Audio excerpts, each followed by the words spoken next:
Assalamualaikum. Okey.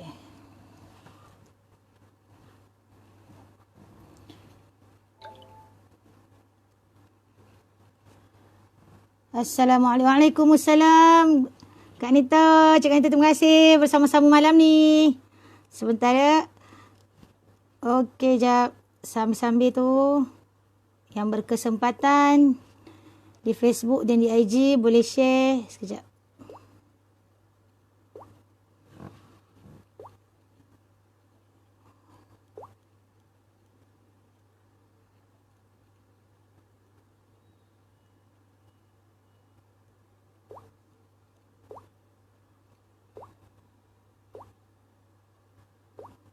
Okey, jap.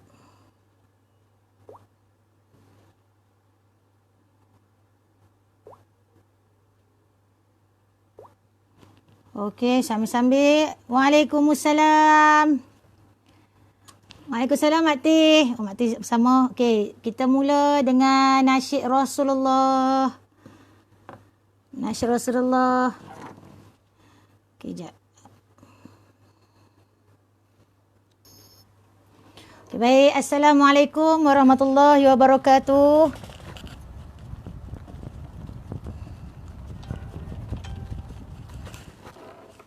Alhamdulillahirabbil alamin wassalatu wassalamu ala asyrafil anbiya'i wal mursalin wa ala alihi wa sahbihi ajma'in, amma ba'. Rabbi shrah li sadri wa yassir li amri wahlul 'uqdatam min lisani yafqahu qawli. Okay, kita mulakan perkongsian ilmu kita pada malam ini dengan Ummul Kitab. Niatkan buat paduka baginda Nabi Muhammad sallallahu alaihi wasallam, buat sahabat baginda, ahli keluarga baginda, buat sahabat baginda sekalian Nabi dan Rasul, orang soleh sekalian, orang mukmin lelaki maupun perempuan yang masih hidup ataupun yang sudah pun meninggal dunia, juga buat kedua ibu bapa kita, buat guru-guru kita, buat penulis kitab sirah sehingga sampai kepada kita sirah pada kita hari ini, dan juga buat diri kita sendiri. Al-Fatihah.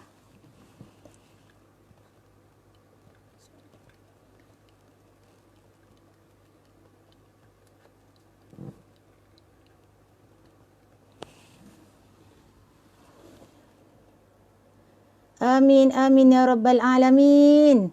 Okay, kita malam ni kita berada dalam 3 platform ya.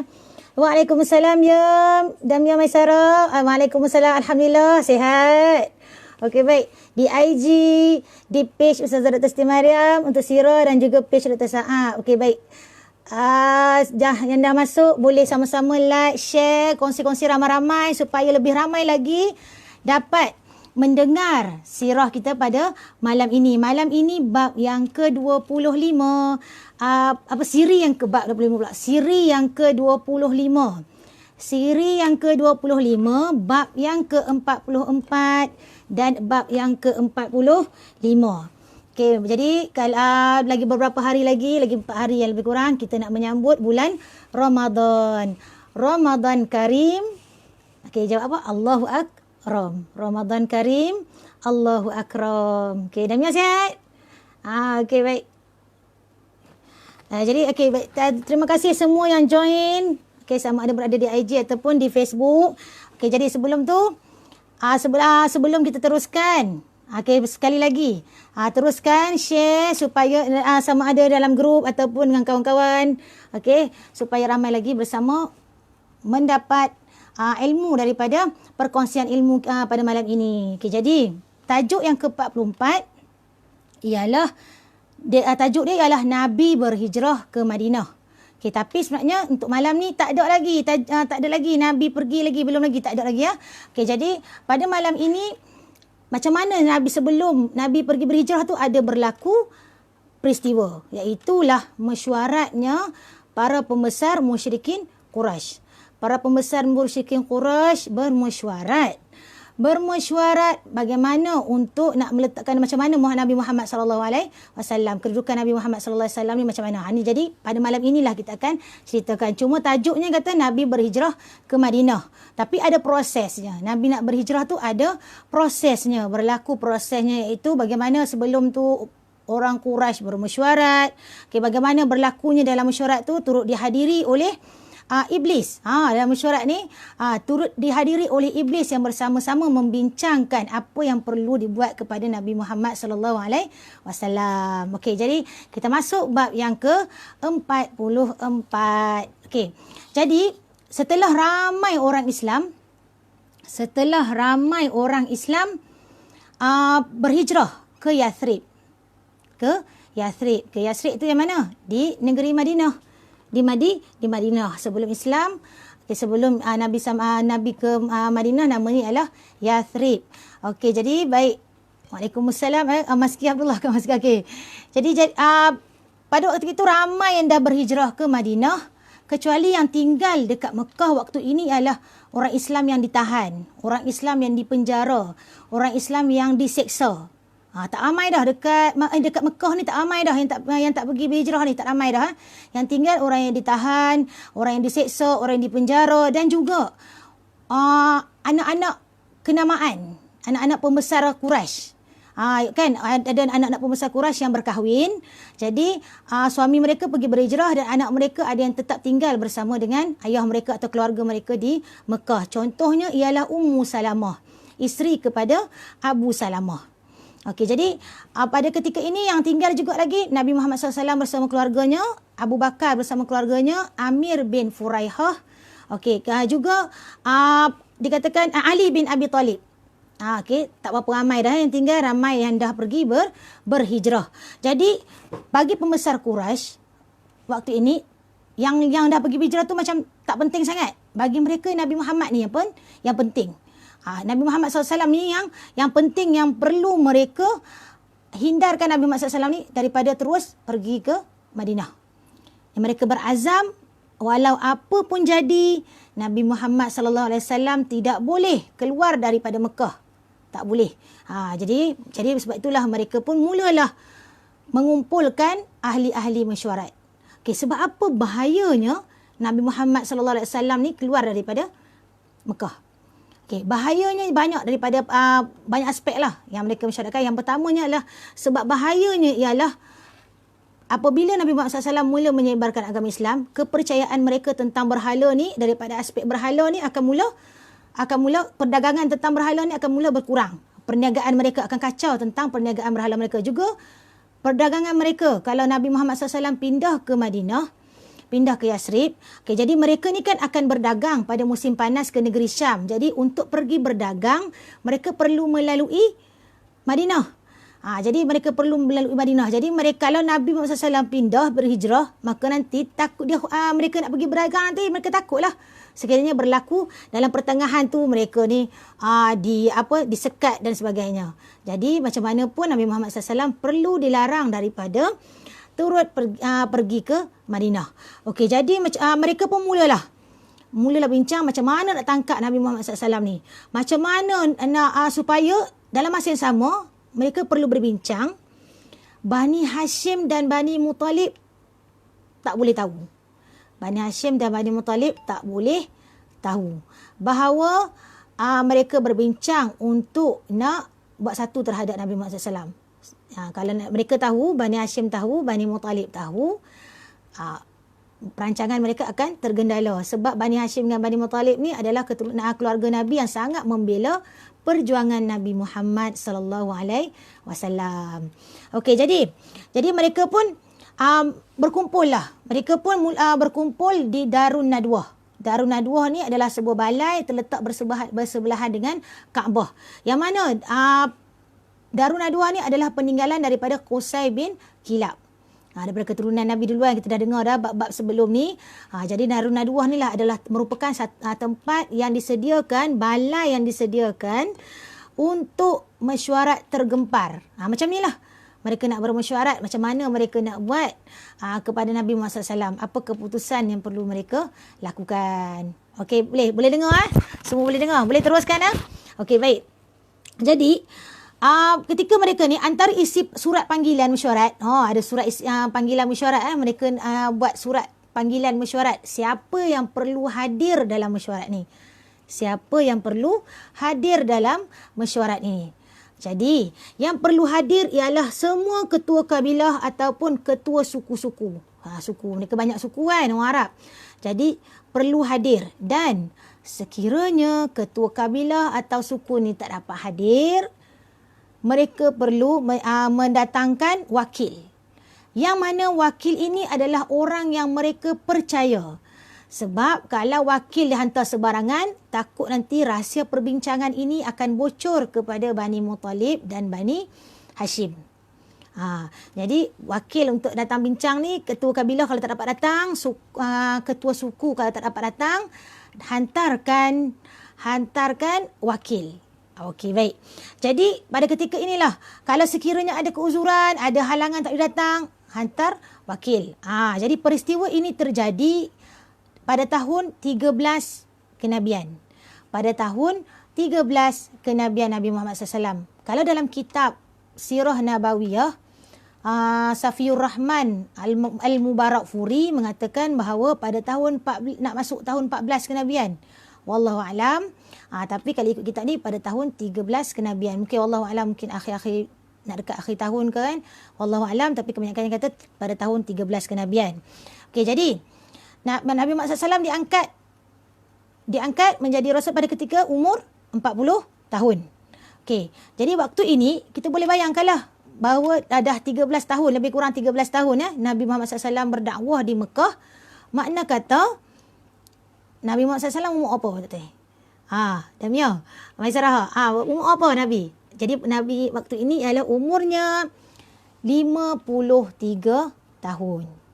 53 tahun pada ketika Nabi nak melakukan hijrah daripada Mekah ke Madinah.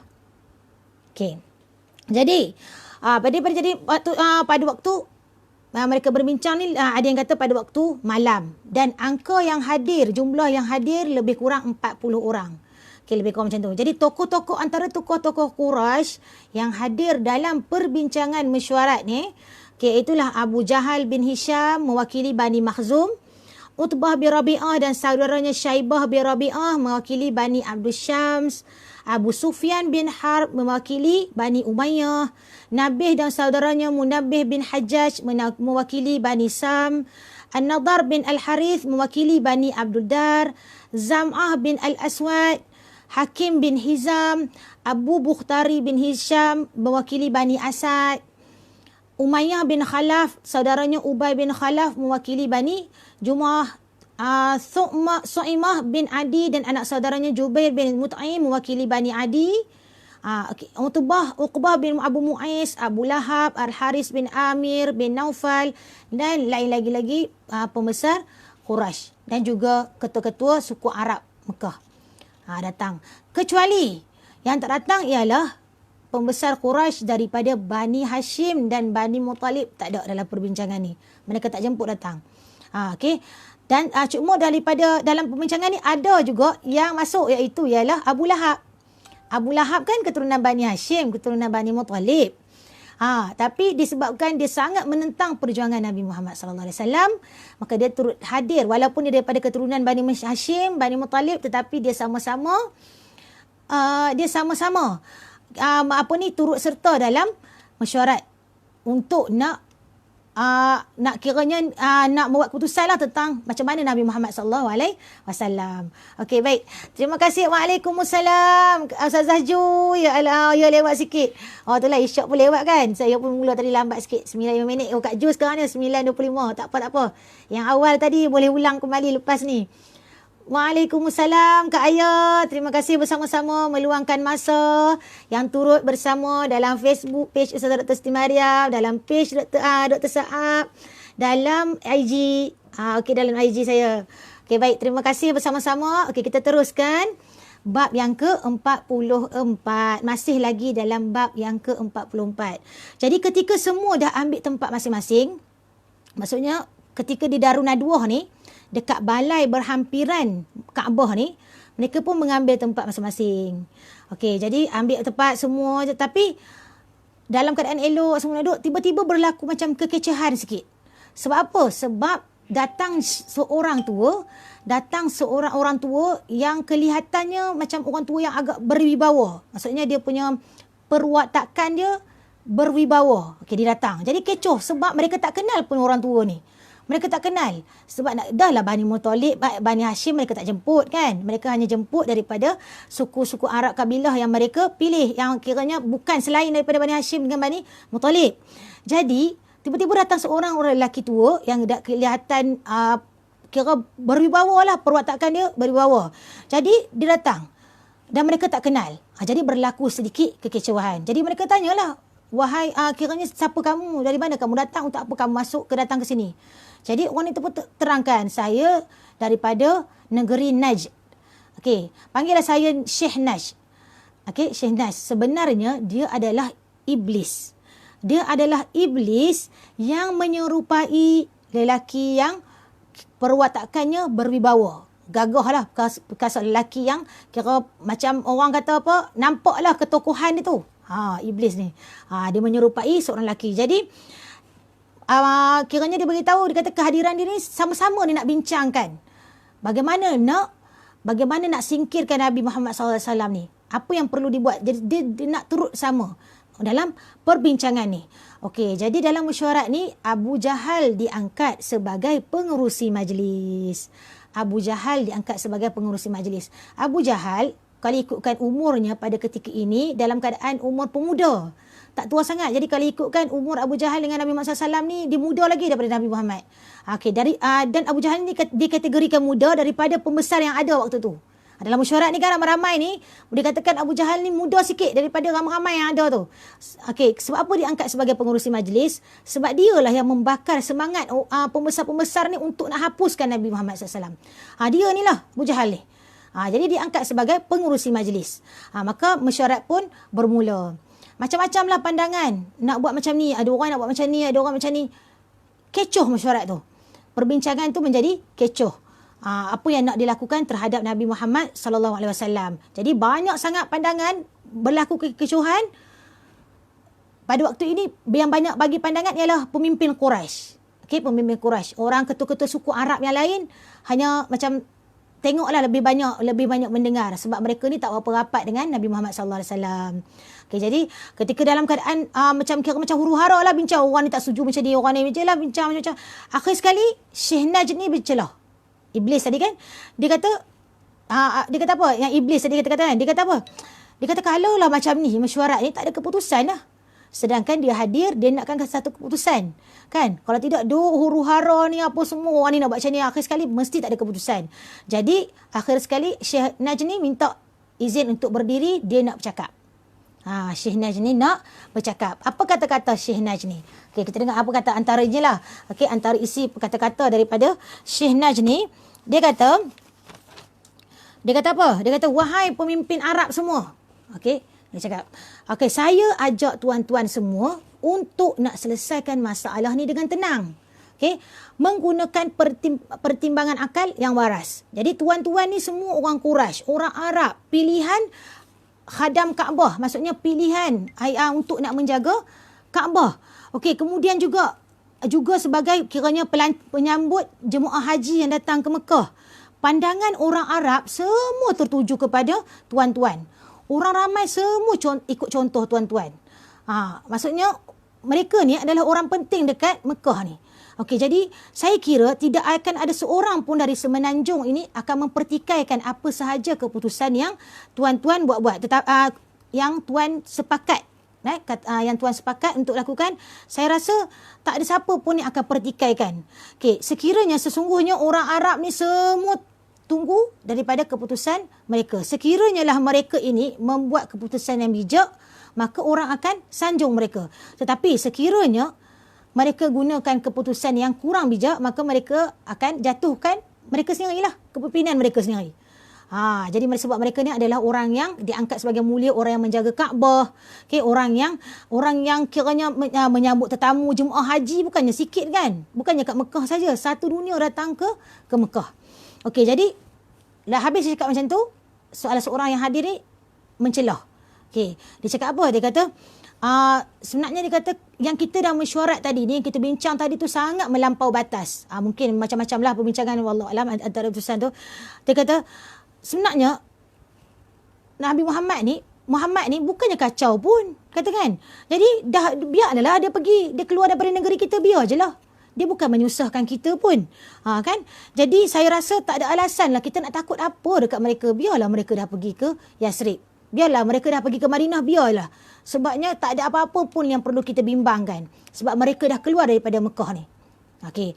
Jadi dipercayai kata-kata ini, pandangan ini daripada ahli yang terlibat dalam, kan hari tu Nabi dan kaum keluarganya dipulaukan kan. Jadi ada beberapa pembesar yang cuba untuk nak kiranya pemulauan itu hendak dimansuhkan. Jadi mereka ni lah yang kiranya ada perasaan belas kasihan lah. Biarlah kata kan. Jadi waktu ni ada lagi, seorang lagi bangun, disokong pandangan tu. Dia kata, biarkan mereka pergi. Mereka tu lemah. Kan, kalaulah mereka tu berani, kenapa mereka keluar daripada Mekah? Maksudnya mereka tu takut. Biar je lah mereka pergi ke Madinah, biar je lah mereka pergi ke Yasrib, biar je. Okey, tak ada apa pun sebab mereka takut lah, sebab tu mereka tinggalkan Mekah. Dengar saja Syekh Naj ni, iblis ni, dengar sahaja bahawa mereka kata biarkan sahaja Nabi Muhammad SAW keluar daripada Mekah. Okey, waktu ni dia kata apa? Syekh Naj ni, yalah iblis kan, banyak kiranya akal fikiran dia, banyak. Dia kata apa? Kamu berdua salah. Dia cakap. Okay. Kamu berdua salah, dia kata. Sebenarnya yang mereka lari ni, okay, yang mereka ni, orang yang lari ni, mereka ni bukannya sebab mereka takut. Mereka tak takut pun. Dan mereka ni tinggalkan negeri kita ni bukan sebab mereka lemah. Okay, kamu tak tengok ke? Kamu ni dah buat macam-macam kat mereka. Walaupun mereka ni hamba, walaupun mereka ni orang yang lemah, walaupun mereka ni miskin, tapi tuan-tuan dah buat mereka tuan-tuan yang cerdik. Kan pembesar-pembesar Quraisy yang ada tu, tuan-tuan ni cerdik, tuan-tuan ni bijaksana. Tapi tuan-tuan tengok tak betapa kuatnya mereka ni. Kiranya walaupun mereka dibuat macam-macam, mereka pergi, sebenarnya sesungguhnya mereka tu bukannya tinggalkan Mekah sebab mereka lemah, mereka takut, tetapi sebenarnya mereka akan kembali balik dengan menyiapkan satu bala tentera untuk nak memerangi dan serbu tuan-tuan dekat Mekah ni. Dia cakap yang tu. Walaupun kamu tahu kata dia lemah, kamu kata dia kiranya kurang daripada hamba sahaya, daripada, kan kita tahu kan yang banyak masuk Islam dari kalangan orang lemah, daripada hamba sahaya. Jadi dia kata kalau kamu sangkakan mereka ni takut, sebenarnya tidak. Mereka pergi ke sana, mereka sedang menyiapkan bala tentera. Jadi salah seorang orang Quraisy tu bantah kata-kata Syekh Naj ni, iblis ni. Dia kata apa? Engkau ni lah wahai Syekh, dia kata, kau ni tak fikir ke? Kau tak timbang betul-betul ke kata-kata engkau ni? Macam manalah dia pun nak dapat kekuatan? Kan tadi Syekh Naj ni kata, dia kata nanti mereka akan datang dengan bala tentera untuk serbu kamu balik kat Mekah. Jadi salah seorang ni cakap lah, macam mana pula mereka nak serang kita? Sedangkan mereka ni orang yang lemah, orang yang hina. Macam mana pula mereka dapat nak kerahkan tentera? Sedangkan mereka ni orang yang miskin, orang yang apa-apa. Okey, saya berpendapat engkau ni melebih-lebih lah. Macam tu lah cakap, kamu ni lebih-lebih lah, wahai Syekh. Kan? Seakan engkau ni macam ada dendam je kat mereka ni. Macam tu lah, sebab Syekh Naj ni kiranya dia lebih macam api-apikan lagi mereka kan. Keputusan mereka buat, dia akan macam nak suruh dia juga. Nabi Muhammad SAW dikiranya betul-betul lah untuk dihapuskan. Jadi mereka kata, engkau ni macam ada dendam je kat Muhammad ni. Kamu ni macam ada sesuatu je. Macam ada maksud sesuatu je. Apa kata Syekh Naj? Dia kata apa? Dia kata, saya ni kesian tengok tuan-tuan ni. Okey, tengok. Ya, saya ni kesian tengok tuan-tuan. Dia kata, saya ni beri nasihat je. Jika saya ada dendam pun dekat mereka, orang Islam. Okey, balasan sebenarnya itu adalah untuk tuan-tuan juga. Kan sama-sama kita nak dalam satu keputusan yang sama. Kita nak memusnahkan mereka. Kita nak menghapuskan mereka. Jadi kita sebenarnya, kalau saya ada dendam pun, lebih kurang samalah tujuan kita. Kan? Jadi, mereka dah hina Tuhan, tuan-tuan. Kerana dia kata, Nabi Muhammad SAW bersama dengan pengikut dah hina berhala. Kan? Mereka dah memperdayakan Tuhan. Mereka dah lebih, sekarang ni mereka ni dah kuat akidah dan iman mereka. Sehingga kan, kalau mereka masuk je agama Muhammad, kamu semua tengok. Adakah mereka akan keluar? Tidak akan keluar. Sebab iman mereka sangat kuat. Akidah mereka sangat kuat. Kalau kata apa lah, kalau dia kata yang paling saya takut sekarang ni, kata saya bimbang sangat-sangat sekiranya mereka ni bergabung dengan suku Aus dengan Khazraj dekat Madinah, mereka ajaklah kabilah-kabilah Arab dekat Madinah, kat sana masuk agama Islam, lalu mereka kabilah-kabilah ni percaya dengan apa yang mereka bawa, kemudian mereka kumpul kekuatan, mereka datang balik serang ke Mekah. Malanglah nasib kamu. Tengok dia guna ayat ni, malang nasib kamu.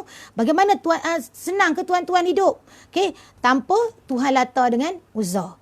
Jadi bagaimana tuan-tuan nak selamat kalaulah Muhammad dengan pengikutnya hancurkan segala berhala tuan-tuan. Dia bagi, kiranya dia ialah iblis kan. Kata-kata dia bagi mereka berfikir, dah pergi ke sana apa akan berlaku pula. Jadi kata saya pernah dengar iblis ni kata, Syekh ni kata, Muhammad pernah baca ayat-ayat yang menyuruh memerangi tuan-tuan. Okey, oleh itu janganlah pendapat yang tepat dan keputusan yang bijak. Macam ni maksudnya, tuan-tuan mesti buat satu keputusan yang bijak supaya masalah ini dapat diatasi. Iblis macam tu. Jadi waktu inilah mereka macam terpegun dengar kata-kata Syekh Najd ni. Iblis ni.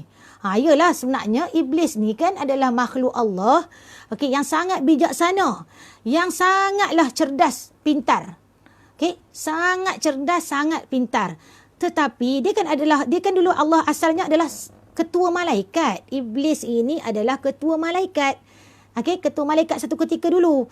Jadi asalnya memang Allah dah jadikan dia adalah makhluk yang, iblis ni makhluk yang cerdas, yang pintar, yang bijak. Okey, ketua para malaikat. Okey, jadi tetapi walaupun dia bijak, walaupun dia cerdas, dia pintar, tetapi kerana sombongnya dia, kerana lupa dirinya dia, akhirnya dia dilaknat. Okey, walaupun dia adalah iblis ni adalah makhluk Allah yang sangat pintar, makhluk Allah yang sangat kiranya bijaklah, tetapi dia dilaknat sebab apa? Sebab sombong, sebab lupa diri. Na'udzubillah min zalik. Minta Allah hindarkan kita sebab sifat sombong daripada kita semua. Jadi banyak istighfar, ingat balik diri kita. Jadi kalau kita ada pakaian tu, maksudnya kita memakai pakaian Tuhan. Sombong tu adalah pakaian Tuhan, bukan pakaian hamba. Jadi tapi iblis ni dia makhluk bijak. Tengok, semua terpegun dengan kata-kata iblis ni. Jadi sebab kepintaran Syekh Najd ni mempengaruhi semua sokong apa yang dikatakan oleh Syekh Najd. Mereka kata, apa yang dikatakan oleh Syekh Najd ni benar. Mereka sokong. Tapi dah terlambat. Sebab sekarang ni semua sahabat Muhammad dah pergi ke Madinah. Okay? Semuanya dah pergi ke Madinah. Yang tinggal hanyalah orang yang ditahan, orang yang ditahan dalam penjara, orang yang diseksa, orang yang dirantai. Masih ada yang dirantai. Jadi mereka inilah yang tinggal. Apa kata, ada cara lagi ke mereka kata kan? Sebab semua dah berhijrah. Okey, apa kata Syekh Najd? Syekh Najd iblis ni jawab, dia kata, ya, sebenarnya belum, memanglah semua dah pindah, tapi masih belum terlewat. Sebab dia kata kesempatan masih terbuka luas, sebabnya walaupun semua sahabat Muhammad dah pindah ke Madinah, tetapi mereka tidak akan mampu berbuat apa-apa sekiranya tanpa Muhammad. Sekarang Muhammad masih berada dekat Mekah. Muhammad masih ada bersama dengan kita, masih ada kat Mekah ni. Jadi dalam masa sekarang ni lah, lakukan sesuatu, buat satu keputusan yang mana keputusan itu mestilah keputusan yang betul, keputusan yang bijak. Okey, kalau tidak, kalau keputusan tu tak bijak, keputusan tu tak betul, maka selama-lamanya lah tuan-tuan akan dalam keadaan kelang kabut. Tuan-tuan tak akan selamat. Tuan-tuan tunggulah kalau sekiranya Muhammad terlepas keluar daripada Mekah, tuan-tuan tunggulah satu masa nanti tuan-tuan semua akan mengalami zaman kejatuhan. Begitu kata-kata Syekh Najd ataupun iblis laknatullah ni datang menyamar masuk ke dalam mesyuarat. Okey, kita selesai untuk satu bab. Satu bab lagi lebih kurang dalam 20 minit lagi. Okey, sikit lagi je. Sebenarnya satu bab lagi pun lebih kurang sikit lagi ya. Okey, jadi bab yang ke-45, mesyuarat terus hangat. Maksudnya dua bab ni nak cerita tentang mesyuarat je. Dua bab ni nak cerita tentang mesyuarat yang berlaku, membincangkan macam mana nak hapuskan Nabi Muhammad. Macam mana nak, kiranya nak buat sesuatu, macam mana nak buat terhadap Nabi Muhammad sallallahu alaihi wasallam. Okey. Ya, waalaikumsalam Mak Jamilah. Abah ada juga. Terima kasih. Okey, baik. Kita teruskan bab yang ke-45. Allahumma salli ala Sayyidina Muhammad. Okey, baik. Nasihat Syekh Naj tadi berjaya membuatkan semangat mereka, kiranya hati mereka ni berjaya membuatkan, okey, apa sekarang kita nak buat? Kita kena buat sesuatu. Okey, sebab dia kiranya Syekh Naj berjaya membuka minda mereka lah. Asalnya orang Mekah anggap kalau Nabi Muhammad sallallahu alaihi wasallam pergi, dah lah. Dah tak ada dalam Mekah dah. Okey. Dah tak ada dalam Mekah dah. Apa masalahnya lagi dah? Biar je lah. Tapi Iblis ni datang, dia pengaruhi, dia kata, okey, hati-hati. Kalau dia dah keluar je, maksudnya dia akan datanglah balik, kembali bersama dengan tenteranya. Begitu dia pengaruhi mereka dalam mesyuarat ni. Jadi apa kata, jadi mesyuarat pun terus hangat. Jadi pada ketika inilah mereka bertanya, apa yang kami perlu buat? Okey, berikanlah pendapat kepada kami, apa yang perlu kami lakukan. Okey, jadi majlis waktu tu macam diam sekejap lah, macam berfikir apa yang perlu mereka buatkan. Tiba-tiba waktu inilah bangunlah Abu Bukhtari bin Hisham. Okay, Abu Bukhtari bin Hisham ni siapa? Ingat tak sebelum ni, bab sebelum ni, yang ketika pemulauan Nabi Muhammad SAW, dia banyak dalam perbincangan untuk nak kiranya pemulauan itu hendak kira nak bubarkan kan. Dia termasuk dalam tokoh yang berperi kemanusiaan tu. Okay, Abu Bukhtari ni. Jadi dia pun mula bangkit. Dia kata apa? Dia bagi cadangan. Tuan-tuan, dia kata, keputusan yang baik ialah kita ikat Muhammad dengan besi. Kiranya macam tak nak bunuh lagi. Okay, mereka apa-apa pun mereka nak hindarkan daripada bunuh. Okay, mereka tetap nak bagi Nabi Muhammad SAW ni tinggalkan dakwah ni je. Itu je mereka nak. Okay. Jadi mereka kata, Abu Bukhtari kata apa? Ikat Muhammad dengan besi, kemudian kita letak di dalam penjara, kita biarkan dia merasakan seperti Zuhair bin Nabirah. Ini adalah salah seorang penyair Arab yang mereka pernah penjarakan dan mereka pernah seksa. Jadi mereka nak buat cara macam tu. Okay, jadi nanti dia akan insaf lah. Dia tak maulah berdakwah lagi dah. Jadi mereka nak, dia kata bagi cadangan macam tu. Jadi waktu ini apa kata-kata? Kira cadangan ni macam lembut jugalah kan. Jadi apa kata Syekh Naj? Tak boleh. Cadangan ni tak diterima. Cari idea lain. Jadi waktu ni lah ada yang bagi cadangan. Abu Aswad bin Rabi'ah kata apa? Keluarkanlah, usirkanlah Nabi Muhammad. Syekh tak boleh. Kalau usir sama juga, dia akan kembali balik nanti. Dia akan kembali balik. Dia akan bawa lagi. Orang-orang akan datang usir kamu. Jadi ada lagi yang kata, kira dia kata, salah satu lagi kata, lemparkan Muhammad dalam perigi. Lemparkan dalam perigi. Kiranya, itu kira bukan lempar dia dalam perigi kan. Macam tu. Lepas tu ada lagi kata, tangkap Nabi Muhammad, cadangkan dia, meletak dalam peti, tutup kuat-kuat. Lepas tu ada yang kata lagi, tangkap Nabi Muhammad SAW, ikat dia, letakkan dia kat tengah-tengah orang ramai, hukum dia sehinggalah dia terseksa. Kira macam-macam lah. Inilah antara macam-macam pandangan. Jadi apabila semua pandangan tu tak diterima oleh Syekh Naj ni, tak boleh lagi. Keputusan ni tak boleh lagi. Tak boleh lagi. Akhir sekali pada waktu inilah Abu Jahal kan tadi dia sebagai pengurusi majlis. Okay. Abu Jahal pun letakkan jawatan dia sebagai pengurusi majlis, diserahkan pengurusi majlis tu kepada Abu Lahab sebab dia nak memberikan pandangan. Dia serahkan pengurusi jawatan pengurusi majlis kepada Abu Lahab. Jadi dia sebabkan dia nak berikan cadangan dalam mesyuarat ni. Okey, apa cadangan Abu Jahal? Okey, semua orang menunggu. Apalah Abu Jahal nak bagi tahu ni? Apalah sebab dia tadi yang bersemangat sangat-sangat. Okey, asalnya memang dia lah yang banyak mengangkat semangat orang-orang Quraisy ni untuk bersama-sama hadir mesyuarat ni untuk nak menghapuskan Nabi SAW. Jadi antara cadangan Abu Jahal ialah dia kata apa? Saya berpendapat, Abu Jahal kata, kita ambil semua lelaki daripada setiap kabilah. Maksud macam ni. Ni kabilah ni seorang wakil lelaki. Kabilah ni setiap kabilah yang ada selain daripada Bani Hashim dan Bani Muttalib lah. Setiap kabilah yang ada, suku yang ada dekat Mekah tu, hantarkan wakil. Hantarkan seorang wakil yang lelaki yang kuat, lelaki yang daripada kalangan bangsawan. Okey, kiranya lelaki yang perkasa lah. Kira lelaki yang hebat lah. Dia kata, okey, hantar setiap kabilah, setiap suku, hantar seorang lelaki yang hebat daripada kalangan bangsawan. Kita berikan kepada mereka pedang. Okey, kemudian kita suruh mereka pergi ke rumah Muhammad dan terus kiranya pergi ke Muhammad, serbu ramai-ramai, kira dalam semua wakil-wakil lelaki datang tu, terus bunuh Muhammad. Kiranya tak ada peluang lagi lah Nabi Muhammad SAW untuk lari. Abu Jahal cakap tu. Jadi kumpulkan semua setiap wakil kabilah tu. Jadi cadangan Abu Jahal ni dipersetujui. Semua setujulah. Tak ada cadangan dah kan. Jadi tapi tiba-tiba ada seorang lagi. Kiranya cakap lagi, kata apa? Seorang lagi bantah lah. Dia fikir-fikir balik, dia kata, wahai Abu Hakam. Ini adalah gelaran kepada Abu Jahal. Dia kata, pendapat ini akan datangkan kecelakaan dan padah sahaja kepada bangsa Quraisy. Sebab, kalaulah kita buat macam tu, nanti Bani Manaf, maksudnya Bani Manaf ni adalah Bani Hashim dengan Bani Muttalib, mestilah mereka ini tidak akan biarkan. Mereka pasti akan perangi balik kita. Okey. Waktu tu Abu Jahal pun gelak. Abu Jahal gelak.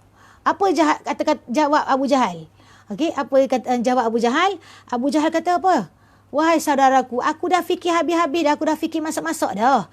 Tadi kan aku cakap, kita kumpulkan setiap lelaki daripada seorang lelaki, setiap lelaki, kiranya dalam satu kabilah tu ada wakil lelaki, okey, dan apabila dah semua orang wakilkan lelaki ni, jadi takkanlah Bani Hashim dan Bani Muttalib ni boleh nak perangi balik semua kabilah-kabilah ni. Sedangkan kita semua kabilah semua dah bersatu hati untuk nak bunuh Nabi Muhammad, untuk bunuh Muhammad.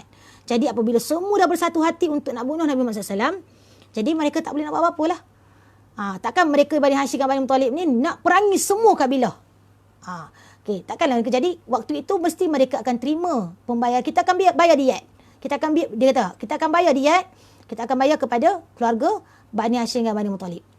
Jadi itulah keputusan mesyuarat dekat Darun Nadwah. Keputusan mesyuarat dekat Darun Nadwah. Okey, di mana keputusan ini diterima pakai.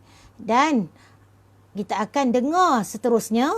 Okey, macam mana mereka pergi, mereka berkumpul. Okey, bagaimana episod akan datang lah. Barulah cerita. Kalau ikut tajuk macam minggu ni je kan Nabi Muhammad SAW nak keluar berdakwah. Tetapi rupanya minggu ni, dua tajuk ni ialah berkenaan mesyuarat, bagaimana mereka membincangkan macam mana untuk nak menghapuskan Nabi Muhammad SAW dalam mesyuarat dekat Darun Nadwah, dalam balai, sebuah balai berada berdekatan dengan Kaabah. Waalaikumsalam ya Uwais. Uwais turut sama. Uwais sekolah hari ni kan. Esok cuti. Kedah cuti esok. Okey, baik. Terima kasih bersama-sama semua. Jadi minggu depan kita akan bersama-sama pada setiap hari Khamis, insya-Allah. Malam ni awal sikit habis. Dua tajuk ni tak apa panjang, dah direngkaskan. Okey, jadi minggu depan dah Ramadan. Minggu depan hari Khamis, 15 hari bulan hari Khamis dah Ramadan. Jadi kita akan tak buat malam lah, sebab malam kita akan tarawih kan. Jadi insya-Allah kita akan jumpa minggu depan hari Khamis, setiap hari Khamis jam 5 petang. Okey, insya-Allah sama-sama jam 5 petang. Okey, sambil-sambil menyediakan juadah berbuka puasa, bolehlah dengar sama-sama perkongsian ilmu mengenai sirah nabawiyah. Iaitu minggu depan sambungan ni insya-Allah bab yang ke-46 dan bab ke-7. Okey, Nabi berhijrah dan Nabi bersembunyi di Gua Thur. Okey, bagaimana Nabi berhijrah? Perjalanan Nabi, persiapan Nabi untuk nak melakukan hijrah. Okay, bagaimana Nabi tahu ni? Macam mana Nabi nak mula berhijrah? Macam mana Nabi tahu perancangan mereka? Dan apa yang Nabi hadapi untuk pergi ke Gua Thur. Jadi setiap hari Khamis sepanjang bulan Ramadan, maksudnya setiap dalam 4 hari Khamis. 4 kali lah hari Khamis. Setiap dalam bulan Ramadan, kita akan berjumpa pada pukul 5 petang. Okay, baik. Yang mana yang baik itu datangnya daripada Allah SWT. Yang kurang itu datangnya daripada diri saya sendiri. Jadi sebelum kita sudahi, kita sama-sama kita aminkan bacaan doa ini, mudah-mudahan daripada kalangan kita ada yang orang soleh daripada kalangan kita, orang yang Allah angkat doanya. Okey, baik. Auzubillahi minasyaitonirrajim. Bismillahirrahmanirrahim. Alhamdulillahirabbil alamin wassalatu wassalamu ala asyrafil anbiya'i wal mursalin wa ala alihi washabbihi ajma'in. Segala puji bagi Allah Tuhan semesta alam. Dia banyak mengurniakan nikmat-nikmatnya dan membalas baik lebih dari kadar amal yang dibuat. Ya Tuhan kami, Ya Tuhan kami, Engkau berhak dipuji kerana kemuliaan zat-Mu dan kebesaran kerajaan-Mu. Ya Allah, sampaikanlah pahala dari apa yang telah kami baca, daripada apa yang kami pelajari, daripada apa yang kami fahami pada malam ini, ke hadrat penghulu kami Nabi Muhammad sallallahu alaihi wasallam dan junjungan kami Nabi Muhammad sallallahu alaihi wasallam. Moga-moga bertambah kemuliaannya dan ke hadrat nenek moyang baginda dan para saudara baginda dari kalangan nabi-nabi dan rasul-rasul alaihi wassalatu wassalam. Moga-moga bertambah kemuliaan mereka dan ke hadrat kaum keluarga dan sahabat baginda sekaliannya. Juga kepada arwah sekalian imam-imam mujtahid, ulama-ulama yang beramal dengan ilmunya, para ahli fiqh dan ahli hadis, para pembaca Al-Quran dan ahli tafsir, para penghulu ahli sufi serta pengikut mereka yang jujur hinggalah hari kiamat. Ya Allah, kasihanilah kami dan ibu bapa kami serta sekalian umat Nabi Muhammad. Ya Allah, kasihanilah kami dan ibu bapa kami serta sekalian umat Nabi Muhammad. Ya Allah, kasihanilah kami dan ibu bapa kami serta sekalian umat Nabi Muhammad. Selamatkanlah kami dan ibu bapa kami serta sekalian umat Nabi Muhammad di dunia dan di akhirat. Ya Allah, bukakanlah hati kami dan sekalian keturunan kami sebagai hati wali-wali Allah. Ya Allah, bukakanlah hati kami dan hati sekalian keturunan kami sebagai hati wali-wali Allah. Ya Allah, bukakanlah hati kami dan hati sekalian keturunan kami sebagai hati wali-wali Allah yang tidak berasa takut atau sedih terhadap hal-hal dunia. Ya Allah, kami memohon keampunan dan kesihatan dalam perkara agama dunia dan akhirat. Wahai Tuhan kami, kurniakanlah kepada kami kebaikan di dunia dan di akhirat serta peliharakanlah kami dari azab api neraka. Wassallallahu ala sayyidina Muhammad wa ala alihi washabbihi ajma'in. Subhana rabbika rabbil izzati amma yasifun. Wassalamun ala al-mursalin walhamdulillahi rabbil alamin. Okay, baiklah. Sebelum terlupa, insyaAllah satgi malam ni, insyaAllah malam ni atau esok pagi ada kids Ramadan yang akan diberikan. Dalam kids Ramadan tu ada template. Okey, template tu adalah untuk kita nak isi tanda sepanjang bulan Ramadan. Dalam 30 hari ni, okey, ada template untuk kita tanda kiranya nak istiqamah, nak istiqamah dalam beribadah dalam 30 hari ni.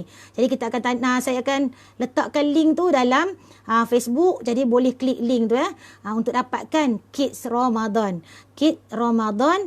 Okey, dalam tu ada template yang akan diberikan. Okey, baik. Terima kasih yang bersama di IG. Baik, Madam Maisarah, Mak Salma Butara ada di IG.